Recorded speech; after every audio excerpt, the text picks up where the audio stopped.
אני מקשר עצמי לכל הצדיקים העובדים שבדורנו לכל הצדיקים ותשעון עפר ופחתנו הקדוש צדיק יסוד עולם. נחלנו בעמקו חוכמה רבנו רבי נחמן מפגי שמחה נחמן ומאמן זכרותו יקם ישחק אמן. ערב טוב à tous, Bezrat Hashem, c'était Ishmaïa. On va continuer ensemble ce soir le Écoutez Moran 17 qu'on a déjà commencé ensemble, Baruch Hashem.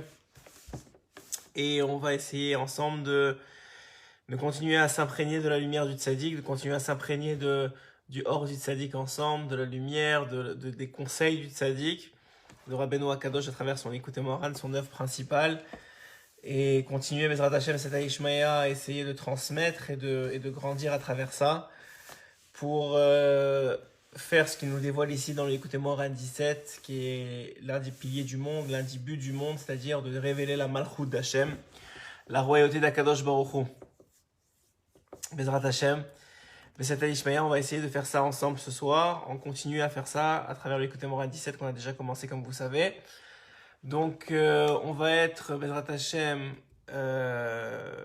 on va, pour ceux qui suivent, on va être à la fin du Hot Aleph, Bezrat Hashem, que c'est par le Torah, soit pour la Refouchelema de Torah Israël, ou Ifrat, les Sarat Alabet Efrat Miriam, Bezrat Hashem, et de tous les malades d'Israël, et évidemment de toutes les Neshamot Gdoshot de Ram Israël, la Tzlacha de tout Ram Israël, Bezrat Hashem.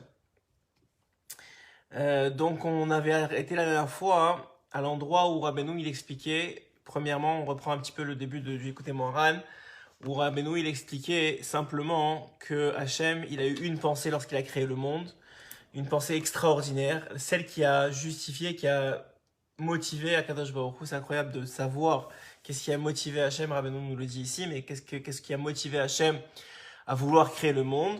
Et Rabbeinu nous dévoile que c'est Israël, c'est le peuple d'Israël qui a motivé Hachem à créer le monde. Et pas seulement le peuple d'Israël dans son entité, mais surtout ce qu'il va être capable de faire à travers la création du monde, à travers son accomplissement dans le monde, qui s'appelle la Hitpaharut, c'est le mot qu'utilise Rabbeinu Akadosh. La Hitpaharut, c'est une sorte, c'est très très difficile à définir, parce que déjà il l'utilise dans plusieurs concepts et de plusieurs façons dans ses Écoutez Moran, mais c'est en essence, la Hitpaharut, c'est simplement cette notion, on pourrait imaginer un machal qui serait facile à comprendre, c'est par rapport à nos enfants, il arrive des fois où on est surpris par leur capacité, leur comportement en bien, on est surpris par leur innocence, par leur tzidkout, par leur droiture, et quand ils vont se comporter bien avec leurs frères ou leurs sœurs, lorsqu'ils vont avoir une volonté d'étudier ou de prendre un livre de Torah pour étudier ou des choses comme ça va créer un sentiment chez soi qui n'est préparé, qui est même pas inné, qui est une sorte de conséquence de ce que vous êtes en train de voir. Et ça vous donne ce qu'on appelle la Hitpaharut, c'est une sorte de nachat, c'est une sorte de plaisir que vous recevez de la part de vos enfants qui sont finalement une partie de vous et que vous allez recevoir de eux. Et cette Hitpaharut là, c'est ce qui a motivé Akadosh Baruch Hu à créer le monde dans ses moindres détails et à le créer dans les moindres niveaux. Et chaque élément du monde est en vérité pour maximiser cette Hitpaharut, ce sentiment de nachat qu'il va recevoir de l'âme Israël à travers les générations et en particulier à la fin des générations avec la venue du Mashiach. Tzidkenu bimra be'amenu amen. Et donc, Rabbeinu nous expliquait dans l'Écoutez Moran 17, encore une fois, que il y a cette notion extrêmement importante dans la création du monde et même dans la vie, que les gens ils savent pas pourquoi ils sont là, on sait tous pas vraiment pourquoi on est là, ou même quand on le sait, on l'oublie souvent, on s'emporte dans des comportements qui sont pas ceux d'un homme, encore moins d'un juif, on s'emporte dans des sentiments qui sont dictés par l'orgueil, par la frustration, par l'envie de choses de ce monde, et finalement on en oublie le but essentiel. Et ici Rabbeinu nous le rappelle à travers son Écoutez Moran, le but essentiel finalement dans le comportement d'un juif doit être d'avoir toujours à l'esprit la Malchut d'Hachem, la royauté d'Hachem, puisque tout le monde, nous dit Rabbeinu, n'a été créé que pour que le juif puisse participer au dévoilement de cette royauté. Et en dévoilant la royauté d'Hachem, évidemment, il va devenir roi lui-même, ou en tout cas prince lui-même, on va dire ça comme ça, puisqu'on est fils de Dieu. Il va devenir prince lui-même, un peu comme dans les conseils de Shalom Bayit, on dit que la seule façon pour une femme de devenir reine ou pour un homme de devenir roi, c'est de faire en sorte que son conjoint devienne à son tour d'abord reine ou roi. C'est-à-dire que la femme va faire de son mari un roi, et éventuellement elle sera la reine puisqu'elle sera la femme du roi. Et le mari fera de sa femme une reine. Et lorsqu'il y arrivera, ça prend du temps, beaucoup d'efforts, beaucoup de chutes et de remises en question, mais ça arrive, Bezrat Hashem, à un moment ou à un autre dans la vie. Alors quand un homme, il arrivera à réussir ce pari-là, qui est le mariage, et qu'il arrivera à faire de sa femme une reine, alors éventuellement, il deviendra lui aussi le mari d'une reine, donc le roi. Ici aussi, tout le but, nous dit Rabbeinu Akadosh, de la création du monde, c'est que Hachem, il a vu la capacité et en réalisation, en vérité, puisqu'il a tout vu depuis le début jusqu'à la fin des temps, en une seconde. Hachem, il n'y a pas de temps chez Akadosh Baruch Hu. Et dans ce cas, Hachem, il a vu, qu'est-ce qu'il a vu? Il a vu que le peuple d'Israël qu'il allait créer, qui était une partie de lui, allait lui donner de la hitpaharut, c'est-à-dire un sentiment de bien-être et de fierté par son comportement, par ses actions et par son combat permanent, puisque la vie est un combat, on le sait. La vie est un vrai combat, comme on l'a vu souvent et comme les sages nous l'apprennent, que la nature de la situation, une situation naturelle, c'est une situation qui est une situation chaotique. Comme on l'a vu dans la création du monde. Le début de la création du monde, c'est tohu vavohu. Ça veut dire quoi? Ça veut dire que rien n'est organisé, rien n'est réglé, il n'y a pas de shalom, il n'y a pas d'union, il n'y a pas de réalité, il n'y a pas de vie, il n'y a pas tout ça. Ce n'est que le résultat d'un travail. Ce n'est que le résultat après que les jours sont passés, que Hachem a mis de l'ordre entre les eaux d'en haut et les eaux d'en bas. Il a créé d'abord une querelle, puis après ça, il a fait le shalom. Et ensuite de ça, il a créé une réalité physique. Et ensuite de ça, il a créé les animaux, etc., etc. Dans toute la création du monde, on voit que la première chose qui a été créée, c'est le tohu vavohu, c'est-à-dire quelque chose qui n'a pas de forme, qui n'a pas de structure, qui n'a pas d'intelligence, qui n'a pas... C'est très facile. Ça, c'est la nature première du monde. Et c'est la nature première de l'homme. La nature première de l'homme et la nature première du monde, c'est d'être dans un tohu vavohu, c'est-à-dire sans règles, sans shalom, sans structure, sans respect, sans amour, sans construction, sans travail. Dit Shlomo Ameler, quand vous passez devant un champ et vous voyez des ronces, vous savez qu'il n'y a personne qui s'en occupe. Mais si vous voyez des fleurs et c'est bien organisé, et vous voyez des arbres et vous voyez des choses fleurir, et vous voyez que tel arbre il prend pas la place sur tel autre, et telle feuille elle prend pas la place sur tel autre, et on voit que tout est bien. Vous savez qu'il y a quelqu'un qui s'occupe de ce champ-là. De la même façon, Hachem il s'occupe de son monde. Il nous demande à nous, chacun d'entre nous, de s'occuper d'une autre. De s'occuper d'une autre. Qu'est-ce que ça veut dire de s'occuper d'une autre? Ça veut dire de mettre de la structure et ça demande beaucoup de travail. Ça demande du travail qui finalement arrivera comme toutes les brachot, et là on peut articuler la bracha des Kohanim, finira par le shalom. Lorsque vous avez du shalom dans votre vie, et du vrai shalom, pas celui qui est atteint, même si c'est une situation intermédiaire qui est souvent nécessaire, qui est atteint par la distance et par le fait de séparer les choses, parce que comme il a fait d'ailleurs lui-même Hachem, au moment de la création, il a séparé les eaux d'en bas et les eaux d'en haut le lundi, donc le deuxième jour de la création. Il a séparé les eaux d'en haut et les eaux d'en bas. Il a pas dit kitov parce que c'était pas bon, mais c'était nécessaire. Des fois, il y a une nécessité de mettre de la distance entre les personnes, entre les choses, entre les événements. Pourquoi? Parce qu'il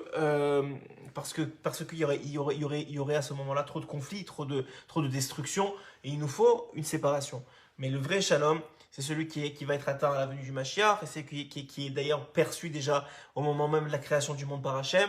C'est le shalom entre les hommes, c'est le shalom entre le matériel et le spirituel, c'est le shalom entre un homme et une femme, c'est le shalom entre les enfants et les parents, c'est le shalom entre les contraires, c'est le shalom entre le shamaïm. C'est quoi le shamaïm? C'est le shalom entre le feu et l'eau. Le Esh et le Maïm, c'est ça Shamaïm. C'est-à-dire qu'en haut, il y a un shalom entre le feu et l'eau. Et c'est ce que Hachem nous demande à nous, de créer le shalom, un travail extraordinairement dur, extraordinairement compliqué, et en particulier lorsqu'il s'agit d'Eretz Israël, où effectivement c'est une terre qui, si l'individu ne veut pas travailler, va te vomir, et va faire en sorte que quoi?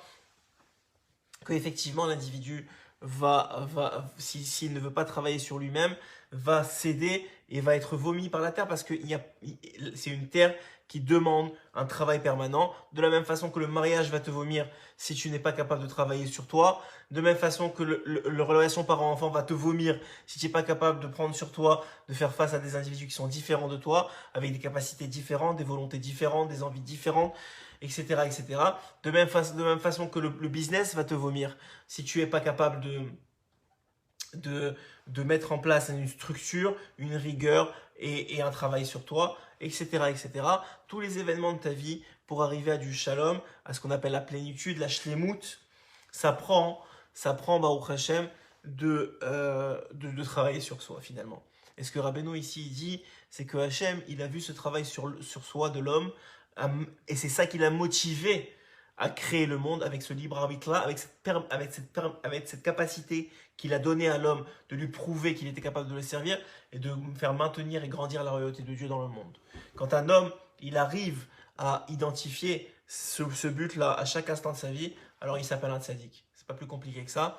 Celui qui arrive à identifier à chaque moment de sa vie, à chaque choix de sa vie, voici ce qui va permettre la royauté de Dieu, et voici ce qui va la cacher, voici ce qui va permettre de la dévoiler, et voici ce qui va la cacher, voici ce qui va permettre de permettre du shalom dans mon mariage, et voici ce qui va le gâcher, voici ce qui va permettre de construire mon enfant, et voici ce qui va le détruire, voici ce qui va permettre de me construire en tant qu'homme et en tant que juif, et voici ce qui va me détruire, et qui fait les bons choix, et qu'il agit contre sa volonté. Parce que BMF, c'est très très difficile, les envies, et ça fait mal. C'est un choix qui va faire mal. La plupart des choix qui créent du shalom, la plupart des choix qui créent de la construction, la plupart des choix qui créent la royauté de Dieu, c'est des choix qui passent par une douleur physique et émotionnelle et spirituelle de l'individu qui est en train de se construire, qui est en train de se battre contre lui-même, contre la nature de l'homme, qui elle n'est que carasse, n'est que colère, qui elle n'est que a priori, en tout cas dans le Yetzer Hara et dans la nature des choses, n'est que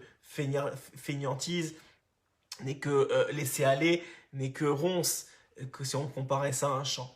Et donc l'individu, pour que son champ il ressemble à un Gan Eden, il faut qu'il y travaille.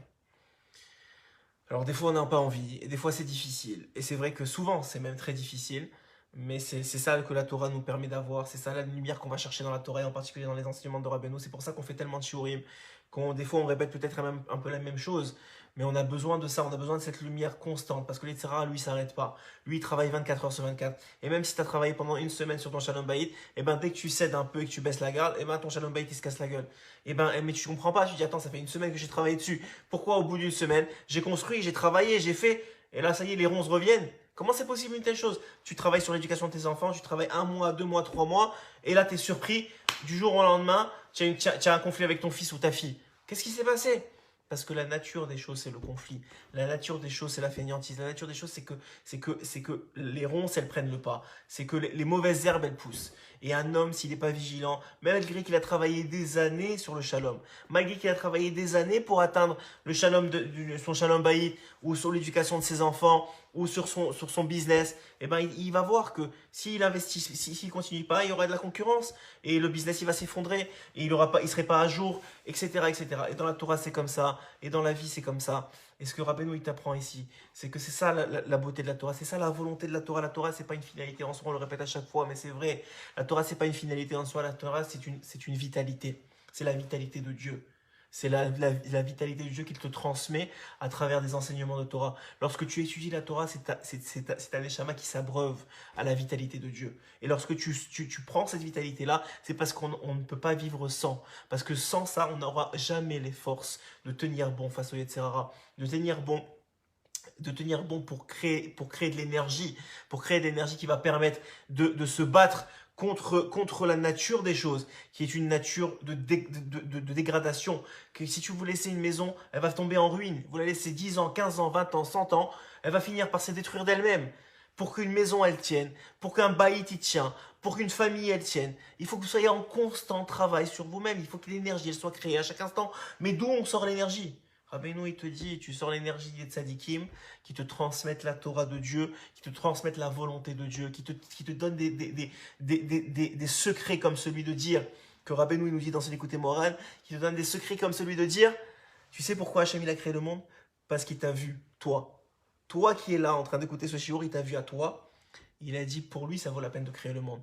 Pour cet homme-là, qui va laisser des péotes pousser, ou qui va ne pas crier sur ses enfants, ou qui va chercher ma volonté à me faire plaisir, à trouver ma volonté, à aider son frère juif, à se comporter mieux, et tout ça pourquoi? pour faire grandir mon nom dans le monde, pour dire qu'il y a un Dieu dans ce monde, pour prouver aux autres qu'il y a un Dieu. Il va voir une marloquette dans sa famille, il va essayer de faire le shalom entre les personnes.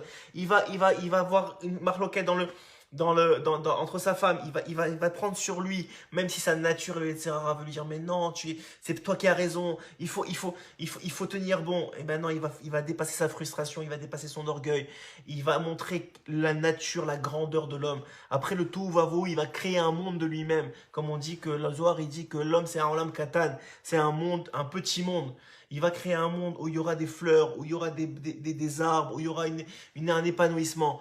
Et quand un homme il fait ça, et quand un homme il dévoile ça, alors il faut savoir qu'il justifie, pas seulement il justifie, il justifie en quelque sorte, oui c'est peut-être le bon mot, mais Hachem en vérité c'est ça qu'il a vu. Il t'a vu toi te comporter bien, il t'a vu toi faire les bons choix, il t'a vu toi y arriver, il t'a vu toi te battre. Et quand un homme il se bat dans ce monde, quand un homme il va contre sa nature, que la nature de l'homme, il faut le savoir, pas dans son essence évidemment, parce qu'on a une essence divine, mais la nature de l'homme, c'est de se laisser aller à son etc. C'est trop difficile de se battre, c'est trop difficile de construire, c'est trop difficile de se lever le matin pour pas se plaindre, c'est trop difficile d'arrêter de se plaindre, c'est trop difficile de sourire à la vie malgré les difficultés, c'est trop difficile de voir le bien chez les autres, c'est trop difficile, c'est pas la nature des choses. La nature c'est de critiquer, de voir le mal, de se plaindre toute la journée, d'identifier des problèmes et de ne pas trouver les solutions. C'est ça la nature de la vie. Et la nature, et le rôle de l'homme, c'est la milchama, c'est la guerre, c'est d'être en guerre, mais une guerre qui est sainte. Une guerre sainte, c'est une guerre avec soi-même, une guerre avec son etc.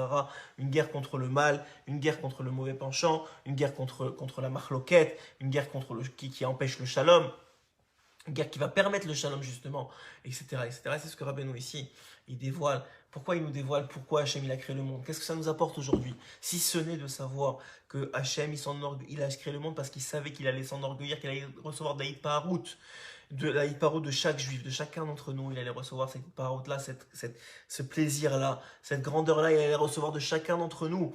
Et aujourd'hui, on ne peut pas dire ah ouais mais moi j'étais pas dans le plan. Mais si tu existes c'est que tu étais dans le plan. C'est que Hachem il t'a vu toi aussi. Il m'a vu moi aussi. Il a dit tu sais quoi cet homme là, il va être quelqu'un, à certains moments dans sa vie, il va être quelqu'un de bien. Il va faire les bons choix. Il va se poser les bonnes questions. Il va se battre. Et il va tenir bon. Et si tu ne tiens pas bon dans cette vie, il tiendra bon dans une autre vie. Mais à la fin, il aura justifié que je l'ai créé. Parce que sinon on n'aurait pas été créé. Chacun d'entre nous, on est là parce qu'on a justifié, déjà même avant notre venue dans le monde, on a justifié notre création. Par la Hitparout qu'on apporte à Akadosh Baruch Hu, par ce combat permanent que le juif il a, de dévoiler la Malchut d'Hachem, qui est le rôle du juif et du monde entier en vérité. C'est juste que ça va se faire par étapes, simplement. Peut-être qu'on est déjà, selon certains, dans l'étape des Goïm, mais aujourd'hui encore, on voit que des juifs ne sont pas encore au niveau de ce travail-là. En tout cas, ils n'ont encore pas pris conscience de ce travail-là. Et donc, comme le dit Rabbeinu, selon ce que j'ai compris de Rabbi Nathan, tant et aussi longtemps que tous les juifs ne seront pas inclus dans ce travail-là, le shlav, l'étape des goïm, sera encore difficile à atteindre. Donc on reprend, là où on a laissé la dernière fois, dans l'écoute Moran 17, pour ceux qui suivent, et Alié Désé, c'est grâce à ça, chez Tzadik Megalé Itparut, chez Hachem Itbarar, le Tzadik, il dévoile, et je pense que celui qui dévoile à Itparut le plaisir, le sentiment de fierté que Hachem il a de chacun d'entre nous. Et pourquoi et je crois que celui qui a été à Ouma une fois dans sa vie, il a senti ce sentiment-là. Il s'est senti bien, il s'est senti bon, il s'est senti être un homme bien. Pourquoi? Parce que le tzaddik, il a dévoilé la Hitparout que Hachem il reçoit de chacun de nous-mêmes. Chacun qui est parti chez le Rabbeinu, Rabbeinu lui a dit regarde ce que Hachem il ressent comme plaisir de toi. Et ça te fait sentir bien, ça te fait sentir waouh, je suis quelqu'un de bien, je ne suis pas quelqu'un finalement. C'est normal de se battre contre son etc. C'est normal de tomber, c'est normal de ne pas être tout le temps à 100%. Et finalement, quand même, Hachem, il a pris juste le bien d'entre moi, les fleurs que j'ai réussi à planter dans mon jardin. Il a réussi à les voir et à en ressentir l'odeur et à apprécier l'odeur de ces fleurs-là. Et Et ça, hein, c'est un sentiment extraordinaire que seul le tzaddik, seuls les tzaddikim amitim, ils peuvent te transmettre. Parce que eux, ils ont touché à l'essence de la volonté d'Hachem lors de la création du monde. Ils ont touché à l'essence de pourquoi il t'a créé toi et pas un autre. Il a créé toi et de telle forme, de telle façon, avec telle couleur Dieu, avec telle famille, il sait, il comprend, il voit en toi la volonté d'Hachem.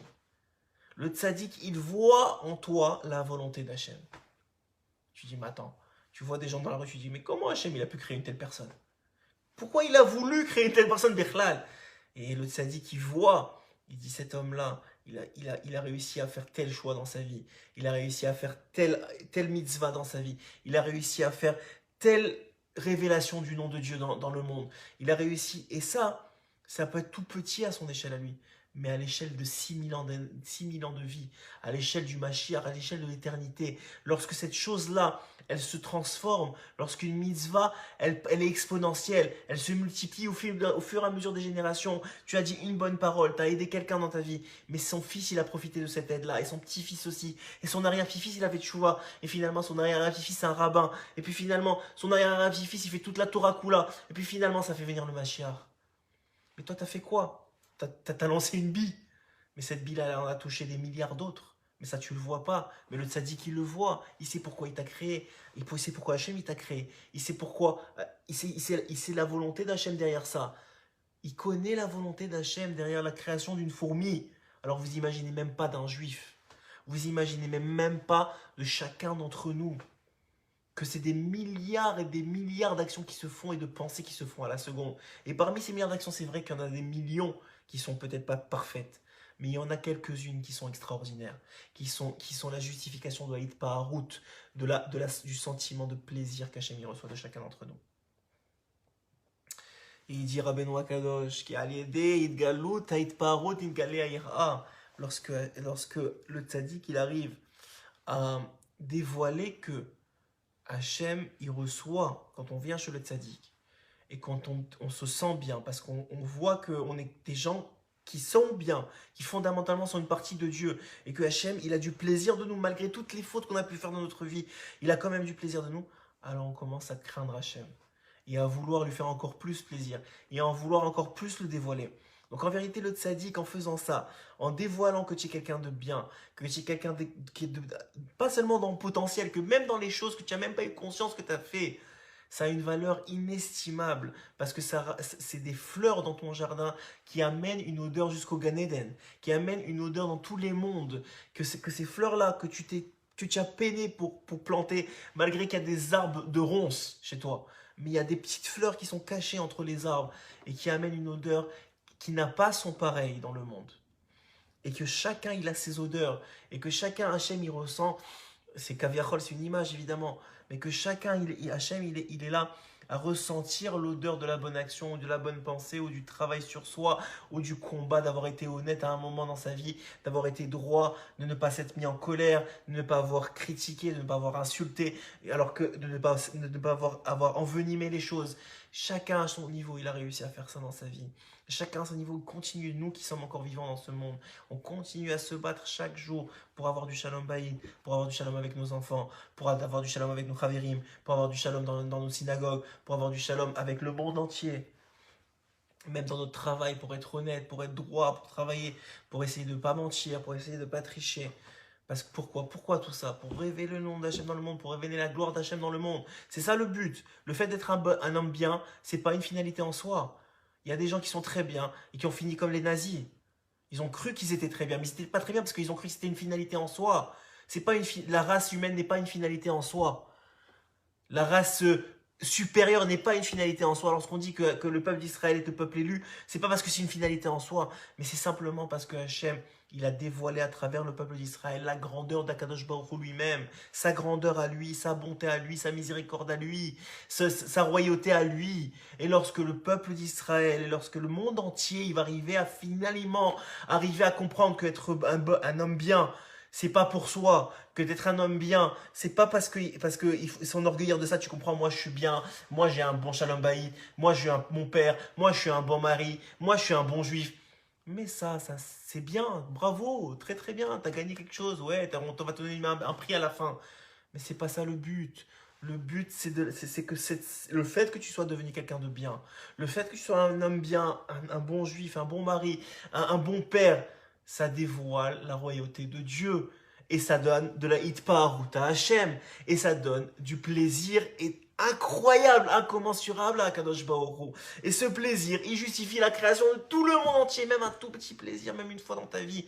Tu as dit pardon, même une fois dans ta vie, tu as reconnu tes torts, même une fois dans ta vie, t'as dit à tes enfants je t'aime et je m'excuse et peut-être j'aurais pas dû faire ça. Même une fois dans ta vie, t'as dit à ta femme tu avais raison, je suis désolé, c'est vraiment moi le plus stupide dans l'histoire. Même une fois dans ta vie, t'as dit à ton client écoutez, n'achetez pas ce produit, il est pas bon. Ou t'as dit, donc écoutez, ça c'est la vérité, prenez-le si vous le voulez, mais ça c'est les vraies raisons de l'achat. Je suis pas là pour vous entourlouper. Une fois dans ta vie, t'as fait ça. Une fois dans ta vie, t'as dit, tu sais quoi, je vais faire Shabbat pour Hachem BML, je vais prier à Kadosh Baruch. Une fois dans ta vie, tu t'es réveillé à Khatzot, t'as tué ta fainéantise, t'as tué ton envie de dormir, t'as tué ton envie de manger, t'as tué, toi tu t'es tué. T'as tué ce que tout le monde veut dans le monde qui connaît pas Hachem. Qu'est-ce que veulent les gens dans le monde qui connaissent pas Hachem? Ils veulent se satisfaire eux-mêmes. Et même les Allemands, lorsqu'ils ont fait ces atrocités-là, ils pensaient qu'ils étaient bien. Ils pensaient qu'ils étaient bien. Pourquoi? Parce que la définition d'un homme bien, qui la connaît vraiment? Celui qui connaît pas la Torah, il peut dire ouais, ça c'est un homme bien. Et finalement, ça devient un nazi. Ah, tu comprends, un nazi avec des gants et des très belles musiques et tout ce que tu veux. Mais quelqu'un qui perd la finalité des choses. Et comment on trouve la finalité? En allant chercher d'où ça vient. C'est quoi le point initial? Et c'est pour ça que Rabbeinu il dévoile ça dans son Écoutez Moran. Lorsque Rabbeinu il te dit le point initial de toute la création du monde, c'est le sentiment de Hitparout que Hachem il va recevoir de chacun d'entre nous. Lorsqu'il te dévoile ça, c'est pour te dire... C'est donc ça la finalité du monde. C'est pour ça qu'on est venu dans ce monde. C'est pour ça qu'on doit travailler chaque jour. C'est pour ça que chaque instant, on doit se demander pourquoi je suis là. Pourquoi Hachem m'a mis dans tel pays, dans telle situation, avec telle femme, avec tel enfant, avec telle situation. Pourquoi? Qu'est-ce que j'ai à faire? Qu'est-ce que j'ai à faire pour dévoiler encore plus la royauté de Dieu? Et quand un homme il fait ça chaque instant, c'est ça qu'on appelle un tzaddik, c'est tout. C'est lui le tzaddik. C'est lui Baba Saleh, c'est lui Rabbi Shimon Bar Yochai, c'est lui Rabbi Maranes, c'est lui Rabbeinu, c'est lui Moshe Rabbeinu, c'est lui Aaron Cohen, c'est lui. Alors c'est vrai que Aaron Cohen, sa façon de dévoiler la royauté de Dieu, c'était en cherchant le Shalom Rodef Shalom, Veoev Shalom. C'est vrai que Moshe Rabbeinu, c'était en enseignant la Torah. C'est vrai que Rabbeinu Akadosh, c'était en remontant le sentiment de très difficile à définir ce que Rabbeinu il vient de faire parce qu'il est encore en train de faire. Mais le sentiment d'espoir de la venue du Mashiach, le sentiment d'espoir qu'on ait des gens bien, des gens bons, des gens honnêtes, et gens bons en deux mots, et des gens honnêtes, des gens qui vont dévoiler, qui vont finir le travail, qui vont faire venir Mashiach. Ce En Shum Yush Ba'olam Klal, cette phrase tellement forte, il n'y a pas de désespoir dans le monde, et Asur Yaesh, ce que va venir faire Rabbeinu. Alors c'est vrai que ça va être de ramener le shalom, qu'un autre ça va être d'être honnête dans le travail, qu'un autre ça va être de... Mais finalement, chacun d'entre nous, on a cette capacité-là. Chacun d'entre nous, on a même pas ce potentiel, c'est déjà là. C'est déjà là. C'est déjà là. Mais il y a quelque chose qui cache. Il y a quelque chose qui cache cette capacité-là. C'est ce que maintenant, aujourd'hui, on va essayer de dévoiler ensemble à travers l'enseignement de Rabbeinu Akadosh. Qu'Al-Yedei Galut Itpaharut Nidgala Yira. Como Shal-Yedei Galut Itpaharut chez Israël. She'em Itparim Aimo Itbarach. Al-Yedei Nofel Yira. Oui aussi, dites-moi si vous écoutez bien, si le son est bon. C'est important que tout se passe dans les meilleures conditions, Bezrat Hashem. Donc vous suivez, c'est parce que la révélation de la Hitpaharut, elle se fait à travers la crainte. Et donc, quand Hachem, il se dévoile à Israël, quand un homme, il dévoile la royauté de Dieu, il la dévoile d'abord par la crainte qu'il a de lui, qu'il a de Hachem. Et qu'il a reçu du tzaddik. Shehem itparim emo itbarach al yedeze nofel ira ki hitpaharut shel Israël ou bechinat tefinin. Et il compare ce sentiment de plaisir que Hachem il reçoit dans Am Israël au Tefillin. Chez Nikraim PR, parce que c'est écrit dans Brachot, à la page Yud Aleph, Amoud Aleph, que les Tefillin, c'est le PR d'Israël, c'est la splendeur d'Israël. Ve'aliada mitgala yir'a, et grâce au Tefillin se dévoile la crainte. Chez Amour Hamenu Zironevacha, puisque c'est écrit dans Brachot, à ce moment à la page Vav, Amoud Bet, Minayin She'atfilin hem oz l'Israël. Comment on sait que les Tefillin, c'est le oz, la force, la puissance d'Israël? Chez Nehemar, c'est écrit dans le verset Vera u kol ha'amei haaretz ki shem Hashem nikra alecha v'yar'u mimecha. Tout le monde verra que le nom de Dieu est écrit sur toi. C'est pour ça que les Tefillin s'appellent le PR d'Israël, s'appelle la puissance et la force d'Israël, parce que quand un homme étranger à toi, qui ne voit pas, par exemple, t'es dans l'aéroport, et il y a un homme qui te voit, il y a une femme qui passe devant toi, il voit de loin, sans que toi tu t'en rendes compte, que toi tu as baissé les yeux devant cette femme-là. Et il sait pourquoi tu as baissé les yeux, parce que tu as une kippa sur la tête. Et que tu voulais pas regarder que cette femme-là était peut-être pas tsniout, qu'elle n'était pas bien habillée. Et qui t'a vu de loin. Qu'est-ce qu'il a vu, cet homme-là? Il a vu et porter ce que tu portes sur toi, le nom d'Hachem. Verao kol ha'aretz ki shem Hashem nikra alecha. Le nom d'Hachem, il est porté sur toi. Lorsque tu es honnête dans ton travail, lorsque tu es un homme bien je sais pas moi, qui est toujours le premier à aider les autres, qui est toujours le premier à vouloir aider, alors le nom d'Hachem, il est porté sur toi.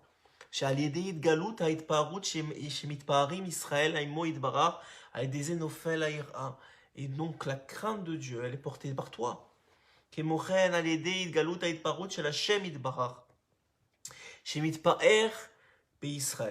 Puisque grâce à la gloire d'Hachem qui est dévoilée par Israël, chez Zebechinat Tfilin, chez Hachem Idbarach, qui sont en vérité les Tfilin d'Hachem. Vous savez que Hachem, nous on a des Tfilin tous les jours qu'on porte, mais la Gemara dans Maseret Brachot nous dit que Hachem lui-même il met les Tfilin tous les jours. Qui nous ont dit nos sages, Minayin Shakadosh Baruch Hu Meniar Tfilin, d'où on sait que Akadosh Baruch Hu il met des Tfilin. Ouais, comment on sait ça? Dis Razal. Chez Atfilin, chez Hachem Idbarach, Katuv Bahem Itpaharut. On sait que les Tfilin d'Hachem Idbarach, parce que dans les Tfilin d'Hachem Idbarach, il y a écrit la Itpaharut, encore une fois, ce même mot-là, cette glorification du nom de Dieu, cette glorification d'Hachem qui est faite par Israël. Chez Idbarach, Mitpahar, Amo Israël, que Hachem, il est fier de son peuple. Qui ita Sham, parce que c'est écrit Sham chez Tfilin Demar et Alma Ketiv Behu. Qu'est-ce qui est écrit dans les Tfilin? Au Michamocha Israël, qui est comme toi Israël? Qui Migoy Gadol, qui est comme toi Israël? Quelle nation qui est si grande comme toi? Grâce à cette parut, encore une fois ce même mot, cette glorification à travers le peuple d'Israël qui se comporte comme un Israël. Alors à ce moment-là, Hachem, il a des téphilines. C'est une splendeur sur le Kaviachol, il n'a pas de forme, Hachem. C'est une splendeur sur la Kadosh Baruch Hu qui se dépose. Et cette gloire-là, elle passe par la crainte. Et grâce à ça, se révèle même aux estres célestes. Ça veut dire quoi? Ça veut dire que les anges même, qui pourtant ont Hachem devant leurs yeux toute la journée, donc ça ne devrait pas les déranger. Ouais, qu'est-ce que ça change que en bas, Am Israël fasse plus la volonté d'Hachem ou moins la volonté d'Hachem? Finalement, ils ont Hachem devant eux, devraient craindre de la même façon. Nous dit Rabbeinu Akadosh, quand Am Israël il fait plus la volonté d'Hachem, même les anges ils craignent plus Hachem. Parce qu'ils disent quoi?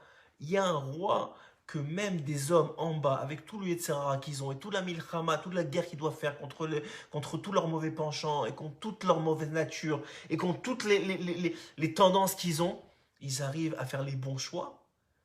Combien on te craint encore plus, combien on te glorifie encore plus, Hachem Idbarach, que tu as créé un peuple comme ça, qui est prêt à se sacrifier, ses tendances, à sacrifier ses volontés, à sacrifier ses désirs, parce que tu lui as demandé quelque chose. Parce qu'il veut te faire plaisir, parce qu'il veut te reconnaître comme Dieu. Parce que excusez-moi. Parce que tous, c'est sûr que devant Hachem, ils ont peur, ils sont pleins d'effroi. Mais malgré tout, lorsque c'est le jour d'anniversaire du roi, Beyom Genusia de Malka, ouais, c'est le jour de son couronnement. Maintenant, on vient couronner le roi. Même si toute l'année, bon, le roi il est là et qu'on craint le roi, mais les jours de son couronnement, le jour où c'est son anniversaire, chez Lovesh Ameler Big Day Parut, il s'habille de ses habits d'anniversaire qui sont des habits encore plus splendides et plus splendides et somptueux que d'habitude. Lorsqu'un homme il arrive, lorsque c'est ce jour-là, Aznit Gageir, Ayoter Veoter, alors à ce moment-là, la splendeur d'Hachem et la crainte qu'il inspire est encore plus grande. Qui Afal Pichegam Kodem Akol Ayudam Ameler. Parce que même si tout le monde connaissait le roi avant, et Imkolze, Mitpael Nefesharo, Eyoter Veoter Kayadoua, malgré ça, l'âme de celui qui le voit au moment où il est avec les habits extraordinaires de gloire, qui sont spéciales à ce jour-là de son anniversaire, ils sont encore plus grands. Pérouche nous dit Rabbi Nathan. Rabbi Nathan ajoute une partie dans ce écouté moral. Toute chose qu'on voit avec les yeux, sont beaucoup plus impactantes sur l'individu, ont beaucoup plus d'impact sur l'individu que si juste il les savait mais il les a jamais vus. Vous savez que le meurtre existe, mais vous n'avez jamais vu un meurtre face à face. Bon, vous savez que le meurtre existe, bon, c'est une chose qui arrive, c'est vrai que ça fait partie du monde. Vous avez fait face à la mort. Vous étiez devant une situation de mort, ça c'est un impact qui est complètement différent. Dans le bien aussi, c'est la même chose. Vous savez que Dieu existe, vous n'avez jamais vu Dieu. Vous n'avez jamais vu la grandeur, vous n'avez jamais été à Oman Rosh Hashanah, qui est une partie du couronnement. Vous savez que le jour de l'anniversaire de Dieu, entre guillemets, c'est Rosh Hashanah, c'est le jour de son couronnement. C'est pour ça que Rabbeinu ici le dévoile. Il donne cet exemple-là. Le jour de Rosh Hashanah, Oman, on a un milliardième de ce sentiment-là. On a un milliardième de cette vision-là d'Hachem habillé en habit de gloire. Et c'est pour ça que tous ceux qui sont là-bas, ils ne peuvent qu'applaudir. Ils ne peuvent qu'applaudir Hachem. Ils ne peuvent que craindre et vouloir faire sa volonté. Parce que même quand on est tellement loin et qu'on est à un milliardième, et que le Krasot Tzadi qui dévoile un peu ce jour-là de la royauté de Dieu, et qu'on est présent à ce moment-là au Man Rosh Hashanah, alors on touche à ça, ce que est en train d'expliquer ici Rabbi Nathan au nom de Rabbeinu, dans l'écoute Moran 17. C'est-à-dire que Behemet, à ce moment-là, c'est comme un homme qui voit. Il a entendu parler de la mer. Il a entendu parler que la mer c'est extraordinaire, c'est somptueux, c'est bleu, ça fait un son de vague. Mais le sentiment qu'apporte la vision et le vent sur votre visage, et le soleil sur votre visage, sur votre peau, ça, c'est vécu-là. Il va vous apporter un vécu, encore une fois, incomparable, que même si on vous raconte des années ce que c'est la mer, et que vous ne l'avez jamais vu, vous ne l'aurez pas. Imaginez encore plus à Kadosh Baruch Hu, Ishtabar chez moi. C'est pour ça que je dis toujours à des gens qui ne sont jamais allés à Oman, je leur dis, je ne peux pas vous expliquer c'est quoi. Il n'y a pas de mots pour vous expliquer c'est quoi. Et il faut juste prier pour que vous ayez le mérite de venir au moins une fois. Parce que quand vous y viendrez au moins une fois, au moins vous saurez. Après ça, on a toujours envie de revenir, c'est une autre histoire. Mais parce que tant qu'on n'a pas été, on ne comprend pas. Ça coûte cher, c'est difficile, on laisse sa famille, etc. Vous avez plein d'arguments que l'Etzer Hara va pouvoir vous donner. Mais à la fin de la journée, la vision que vous aviez du dévoilement divin à ce moment-là, il vaut tous les sacrifices du monde. En plus que cette vision-là, elle dépend de votre venue à vous. Plus il y a de monde, et plus il y a de gens qui viennent, et plus ce dévoilement il est grand, et plus ce dévoilement il est clair. Même si un homme il sait avec son intellect parfaitement les choses, sa neshama, il ne sera pas ébloui tellement comme quand il voit la chose.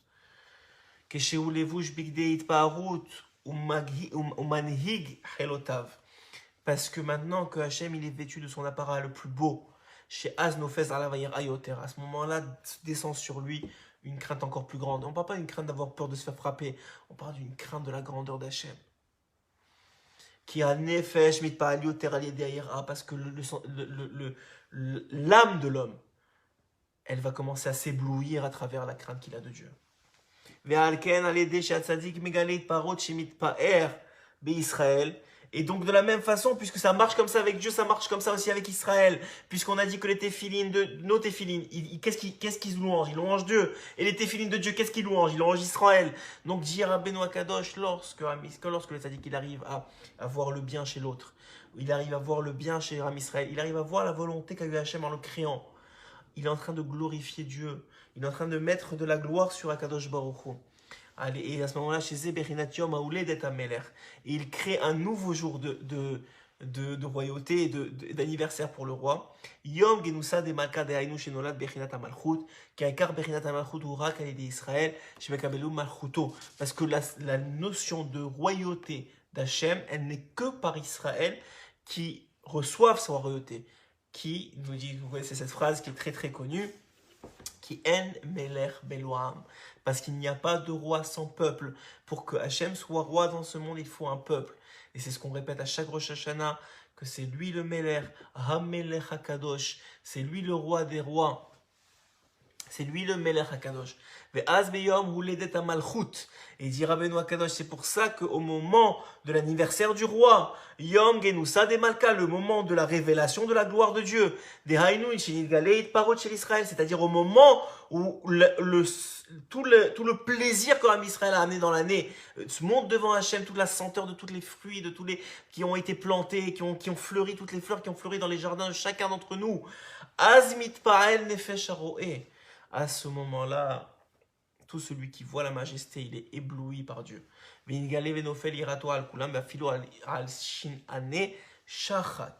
même sur les éloignés, la grandeur de Dieu va être dévoilée. C'est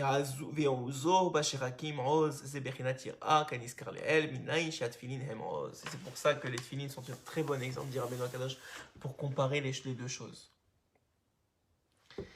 Et pour aujourd'hui, on va essayer de finir sur cet aspect-là, que effectivement, toute la gloire de Dieu, il dit Veze Bechinat Idgalut Ahava. Cette crainte-là, en vérité, elle va amener à un autre shlav, à un autre niveau qui s'appelle l'amour de Dieu. Va l'aider Idgalut Haït-Paharut, parce que quand ce sentiment de plaisir que Hachem reçoit de chacun d'entre nous est dévoilé, chez Zeberinat Idgalut Haïra, se dévoile la volonté de Dieu. Pourquoi il nous a créés? Justement pour ça. Chez Zeberinat Ahava, et ça c'est de l'amour, parce qu'en vérité il nous a créés que par amour. Mais un homme, quand il est loin de Dieu, il ne peut pas comprendre ça. Il ne peut pas sentir l'amour de Dieu, parce qu'il ne se voit pas bien. Il ne comprend pas en quoi Hachem il va ressentir du bien de moi, en quoi, quelle fleur j'ai pu planter dans ma vie. Mais quand il voit tout ce qu'il a fait de bien dans sa vie, et quand il voit qu'encore aujourd'hui il se bat pour tenir bon, et tenir bon, ça s'appelle dévoiler Hachem dans le monde. Quand un homme il tient bon contre eux alors qu'il pourrait 10 000 fois se suicider, que tout tombe sur sa tête, que Guidoul Banim, que l'éducation des enfants c'est difficile, que le Shalom Bayit c'est extrêmement difficile, que la Parnassa c'est extrêmement difficile, que Israël, que la terre d'Israël ça peut être pour certains difficile. Alors à ce moment-là, sachez que tout ça, dit Rabbeinu HaKadosh, va dévoiler l'amour. Pourquoi? Parce que tout ce qui est difficile, ce n'est qu'une illusion. On va finir sur ça et on reprendra cette notion la prochaine fois, Bezrat Hashem. Mais il faut que vous compreniez ça. Si vous avez compris ça, je pense qu'on a compris énormément aujourd'hui. Tout ce qui est difficile, c'est une illusion. En vérité, tout n'est que extraordinaire. Les enfants, c'est la meilleure chose qui peut exister au monde. C'est le meilleur plaisir qui existe. La femme, le bait, l'union entre un homme et une femme, c'est le plus grand plaisir qu'il peut avoir au monde. Le travail avec honnêteté, c'est inimaginable de bien. La terre d'Israël, c'est la plus belle qui existe au monde. Alors vous me dites, mais pourquoi on sent pas ça? Pourquoi on sent pas ça? Rabbeinu y répond. Rabbeinu répond que ce qui éloigne l'homme de Dieu et qu'en vérité, Hachem il fait exprès qu'il voie le mal dans la chose. Il voit la terre d'Israël c'est difficile, il voit le mariage c'est difficile, il voit les enfants c'est difficile. Il sent que les enfants c'est difficile, c'est un travail et que le fait d'être sadique c'est un travail, la Torah c'est difficile et le mariage c'est difficile, tout est difficile. C'est Hachem, il te bloque les yeux. Pourquoi? Pour que tu fasses tchouva, parce que la faute ça bloque les yeux de l'homme. Il dit Rabbeinu Akadosh, la faute de l'homme, elle éloigne de la hava et de la ira. Elle éloigne de ça. Mais si l'homme il croit que tout va bien et qu'il ressent que du plaisir, il va pas de hamal. Nous dit Rashi dans Bechukotai, Im Bechukotai Telero, dit Rashi, Mazé, Im Bechukotai, si vous allez dans mes voies, dit Rashi, lisez-le, c'est incroyable. Il dit Amal Batora, tu sues dans la Torah, c'est de la sueur, les gouttes de sueur qui sortent de ton front. Mais pourquoi on a besoin de suer? Dit Rabbeinu Akadosh, parce que si tu sues pas, la crainte et l'amour que tu as pour Dieu ne vaut rien. Donc Hachem, il est obligé de te faire croire que Israël c'est difficile, que le mariage c'est difficile, que les enfants c'est difficile. Mais en vérité, il n'y a rien de plus plaisant au monde, il n'y a rien de plus grand plaisir que d'avoir des enfants et de les éduquer. Il n'y a pas un plus grand plaisir que d'être marié. Il n'y a pas un plus grand plaisir que d'être juif. Il n'y a pas un plus grand plaisir que de prier Hachem. Il n'y a pas un plus grand plaisir que d'étudier la Torah. Le roi Chaim Akadosh dit, si l'homme il savait combien c'est bon d'étudier la Torah, il deviendrait fou. Il serait mamash fou. Il deviendrait fou pour la Torah. Ah, pourquoi on sent pas ça? Pourquoi on sent pas ça? Dire Rabbeinu Akadosh. Parce que l'homme, il doit créer de la valeur ajoutée. Il doit donner du plaisir à Hachem. Et si c'est déjà bon d'étudier la Torah, alors que c'est vrai, c'est ça la réalité. Si c'est déjà, il sent déjà tout le plaisir de la Torah, tout le plaisir d'être Israël, tout le plaisir d'être marié, tout le plaisir des enfants, alors il n'aura pas la volonté qui est le but de ce monde, de dévoiler la royauté de Dieu. Il n'aura pas cette volonté-là. Il ne va pas travailler contre lui-même pour dire, tu sais quoi, même si c'est difficile, je vais le faire pour Dieu.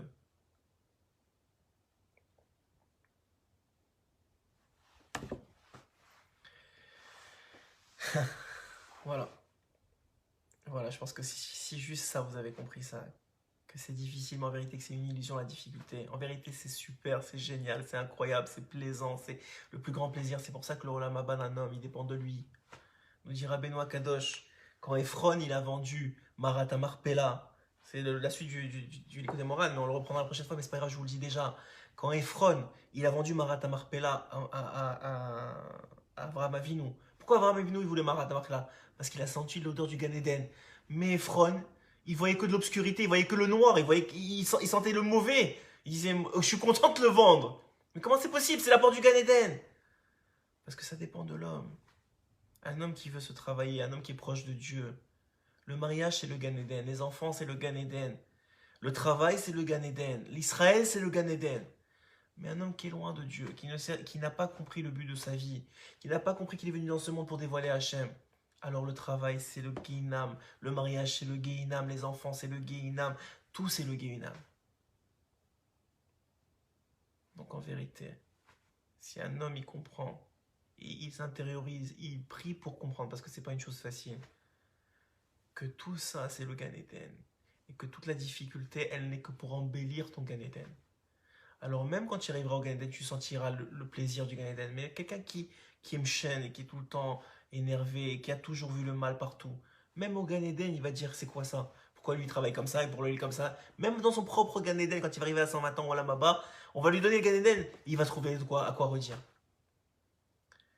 Donc voilà, si vous avez compris ça, je l'espère en tout cas, et si on arrive à prier pour ça, et à prier aussi pour être à Oman Rosh Hashanah Bezrat Hashem, puisque c'est bientôt, ça s'approche à grands pas, et à assister au couronnement de Dieu, encore une fois, à l'anniversaire de Dieu, encore une fois, dans ce monde. Alors, Bezrat Hashem, on sera encore plus proche de la Géoula, Amen.